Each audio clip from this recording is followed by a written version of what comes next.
त्योहारों का मौसम आ गया है। ऐसे में सोने की डिमांड भी तेजी से बढ़ने लगी है। त्योहार हो, शादी ब्याह हो या निवेश, सोना हमेशा से भारतीयों की पहली पसंद रही है। लेकिन दुनिया भर में जैसे माहौल है, उसके बाद इसकी कीमतों में बेतहाशा बढ़ोतरी भी हुई है।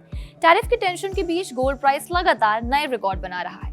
कल की भारी गिरावट के बाद आज सोने में जोरदार रिकवरी देखने को मिली है।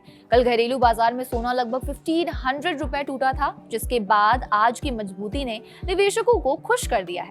सबसे पहले आज सोने की रेट्स आपको बताते हैं। घरेलू बाजार में सोना 600 रुपए मजबूत होकर 1,07,022 रुपए प्रति 10 ग्राम के पास पहुंच गया। अंतर्राष्ट्रीय बाजार में गुरुवार को सोने में हल्की गिरावट दर्ज की गई थी। ट्रेडर्स ने रिकॉर्ड स्तर पर पहुंचे सोने में मुनाफा वसूली की, जिससे स्पॉट गोल्ड 0.3% गिरकर $3,547.68 प्रति ऑन्स पर आ गया। 3 सितंबर को सोना $3,578.50 के रिकॉर्ड हाई पर पहुंचा था।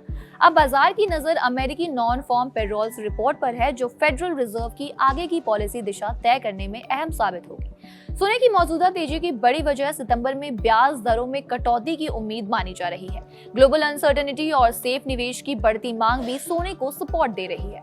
अमेरिका में ट्रंप की टैरिफ पॉलिसी ने ग्लोबल इकोनॉमिक अनसर्टेनिटी को और ज्यादा बढ़ा दिया है। फेडरल रिजर्व की पॉलिसी को लेकर रेट कट की अटकलें तेज हो गई है। इसके अलावा सेंट्रल बैंकों की लगातार खरीदारी और डॉलर में कमजोरी ने भी सोने की कीमतों को सहारा दिया है।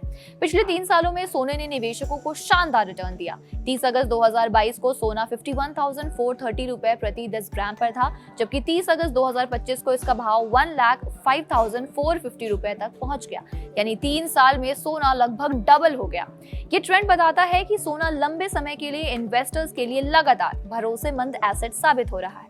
खैर, ये तो थी सोने की बात। अब चांदी की भी बात कर लेते हैं। सोने की तरह चांदी में भी रिकवरी देखी गई है। घरेलू बाजार में चांदी करीब 800 रुपए मजबूत चढ़कर 1,24,680 रुपए प्रति किलो के ऊपर पहुंच गई। कल चांदी की कीमतों में 2,000 रुपए तक की गिरावट आई थी। चांदी अपने रिकॉर्ड स्तर से अब केवल 1,500 रुपए नीचे है। MCX पर इसका ऑल टाइम हाई 1,26,300 रुपए है। इंटरनेशनल मार्केट्स में भी चांदी में मजबूती देखने को मिली, जहां कमोडिटी एक्सचेंज यानी कॉमेक्स पर इसका दाम $42 के करीब पहुंच गया है, जो 14 साल की ऊंचाई है। खैर, ये तो थी सोने चांदी की कीमतों की बात। लेकिन क्या कभी आपने सोचा है कि ज्वेलरी दुकानों पर जो सोने की कीमतें बताई जाती हैं, उसमें कौन कौन से चार्जेस इंक्लूडेड होते हैं? नहीं जानते तो यहाँ समझिए कि कैसे सोने की कीमतें तय होती हैं और आपके जेब से आखिरकार कितना पैसा निकलता है। सोने का रेट सबसे पहले उसकी प्योरिटी से डिसाइड होता है। 24 कैरेट गोल्ड सबसे प्योर माना जाता है और इसका रेट इस वक्त 10,698 रुपए प्रति ग्राम है। वही बात करें 22 कैरेट गोल्ड की, तो इसकी कीमत 9,806 रुपए प्रति ग्राम है। भाव रोज बदलते हैं और इंटरनेशनल बाजार और लोकल डिमांड सप्लाई इसी बात पर डिपेंड करते हैं। सोने को ज्वेलरी का रूप देने में कारीगर की भी काफी मेहनत लगती है और इसी के लिए मेकिंग चार्जेस वसूला जाता है।